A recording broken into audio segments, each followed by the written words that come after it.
कभी एक मोमिन शख्स मायूस नहीं होता।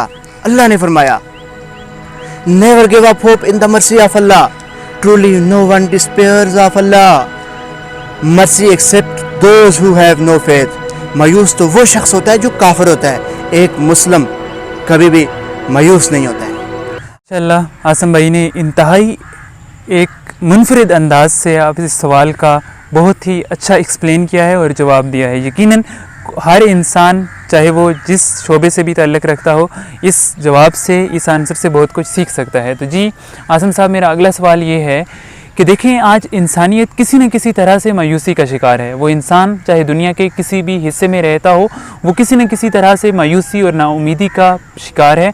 और आज उम्मत मुसलमा, खुसूसन हम उम्मत मुसलमा की बात करें तो वो बिल्कुल मायूस हो चुकी है। इस चीज़ से मुबरा होकर कि हमारी तारीख़, हमारी रवायात क्या हैं, आज उम्मत मायूस है। और जहाँ तक मैं समझता हूँ, हमारी आज उम्मत मुसलमा की सबसे नाकामी की सबसे बड़ी वजह वो भी हमारे पास मायूसी है। तो आप सबसे पहले तो हमें बताएंगे कि ये मायूसी है किस वजह से, और दूसरी अहम चीज़ कि इस मायूसी को ख़त्म करने का क्या तरीका किया जा सकता है, कैसे हम आज उम्मत को मायूसी के संबार में से हम बाहर लेकर आ सकते हैं। तो जी आसिम साहब। उसकी सबसे बड़ी वजह यह है कि अल्लाह के ऊपर तवक्कल न रखना, अल्लाह के ऊपर यकीन न रखना, अल्लाह के करीब जाने की कोशिश न करना, खुलूस में कमी आना, इंसान के अंदर हमदर्दी का कम होना, इंसान के अंदर बहुत सारी ऐसी बीमारियां जन्म ले लेती हैं।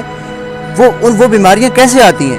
जब इंसान अल्लाह के करीब जाने से गाफिल रहता है। कुरान में अल्लाह फरमाता है कि तुम आखिर किस चीज़ से गाफिल हो, तुम अल्लाह के करीब क्यों नहीं जाते हो? तो इंसान जब बहुत सारी बीमारियां उसके सीने में जन्म लेती हैं, उसकी वजह से वो अल्लाह के करीब नहीं जा पाता और फिर वो अपने अंदर एक बहुत बड़ी बीमारी मायूसी को अपना लेता है, उसके अंदर जो बीमारी पैदा होती है। हालांकि नबी पाक सल्लल्लाहु अलैहि वसल्लम ने इरशाद फरमाया कि मायूसी सबसे बड़ा गुनाह है और मायूस होने वाला शख्स हम में से है ही नहीं। लेकिन आज के दौर में आप देखें कि हर दूसरा बंदा जो है वो मायूस हुआ होता है। अब अल्लाह कुरान में फरमाता है कि मायूसी कुफर है। सूरह यूसुफ में अल्लाह ने फरमाया कि ला तयअसू मिर रूहिल्लाह इन्नहु ला ययअसू मिर रूहिल्लाह इल्लल कौमुल काफिरून। कुरान में अल्लाह ने फरमाया कि जो शख्स अल्लाह की रहमत से मायूस होता है वो कुफर कर रहा होता है। मायूस तो हमेशा काफिर लोग होते हैं, कभी एक मोमिन शख्स मायूस नहीं होता। अल्लाह ने फरमाया, never give up hope in the mercy of Allah, truly no one despairs of Allah, mercy except those who have no faith. मायूस तो वो शख्स होता है जो काफिर होता है, एक मुस्लिम कभी भी मायूस नहीं होता है। हमारे ईमान की कमज़ोरी की वजह से अल्लाह के करीब नहीं जाते हैं, अल्लाह की इबादत नहीं करते हैं, अल्लाह को याद नहीं करते हैं, अल्लाह का जिक्र नहीं करते हैं। अल्लाह ने कहा कि अगर तुम मुझे याद करोगे तो मैं तुम्हें याद करूंगा, मैं तुम्हारे साथ एहसान करूंगा। हल जज़ाउल इहसान इल्लल इहसान, हमेशा अच्छाई का बदला अच्छाई से अल्लाह देता है। जो भी अल्लाह के करीब जाने की कोशिश करता है, अल्लाह ने कुरान में फरमाया कि फस्कुरूनी अस्कुरुकुम वश्कुरूली वला तकफुरून, कि तुम मेरा जिक्र करो मैं तुम्हारा जिक्र करूंगा, तुम मेरा शुक्रिया अदा करो, मुझसे मायूस कभी ना होना। और आज के दौर में लोग अल्लाह से मायूस होकर बैठ चुके हैं। यकीनन ये बहुत बड़ा कुफ्र है। तो हमें इस हवाले से आज ये सोचना चाहिए कि कौन सी ऐसी चीज़ है जो हमें इस रास्ते से रोक रही है। नमाज और सब्र से मदद मांगें। कुरान में अल्लाह फरमाता है कि वस्ताइनु बिस्सब्रि वस्सलात इन्नल्लाह मअस साबिरीन। अल्लाह ने फरमाया कि ए ईमान वालो, मदद मांगो सिर्फ सब्र से और नमाज से, तो अल्लाह तुम्हारी मदद करेगा। अल्लाह हमेशा मोमिनीन को बिशारत देता है कि वो उनकी मदद करता है। अल्लाह ने आपको एक अजीम शख्सियत बनाया, अल्लाह ने आपको फरिश्तों से भी अफजल बनाया।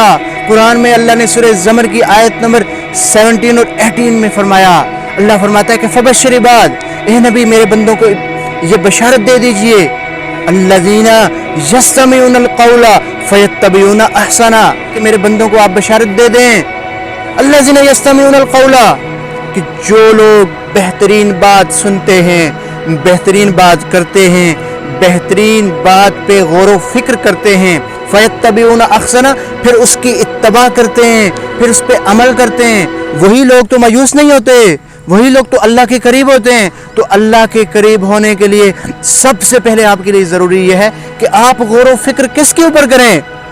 اللہ کی بتائی ہوئی تمام ان چیزوں کے اوپر غور و فکر کریں کہ جو اللہ نے اس ساری انسانیت کے لیے ہدایت کا رستہ بنائی ہے. پھر اللہ نے ایک جگہ پہ فرمایا کہ یدعوکم لیغفر لکم من ذنوبکم. وہ تو ہمیشہ تم سے یہ کہتا رہتا ہے کہ تم اس کے قریب جا کے اس سے توبہ کرو, اس سے معافی مانگو. He calls you so he can forgive you for your sins. اللہ نے یہ فرمایا کہ اس سے تم معافی مانگو, اس سے توبہ کرو, وہ معاف فرمائے گا, وہ معافی عطا کرے گا. وہ تو توبہ کرنے والوں سے محبت کرتا ہے. ان اللہ یحب التوابین و یحب المتطہرین. اللہ فرماتا ہے کہ میں اس سے محبت کرتا ہوں جو مجھ سے توبہ کرتا ہے. آپ اس کے قریب ہونے کی کوشش کریں, اس سے مدد مانگیں.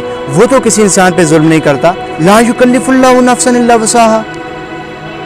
وہ تو یہ فرماتا ہے کہ میں انسان کی کیپیسٹی سے زیادہ, انسان کی برداشت سے زیادہ اس کے اوپر کوئی برڈن ڈالتا ہی نہیں. پھر کیوں انسان مایوس ہو کے بیٹھا ہوا ہے؟ اللہ نے تو ہر موقع پر انسان کے لیے آسانیاں عطا کی. تو اللہ ہمیں اس پر عمل کرنے کی توفیق عطا فرمائے.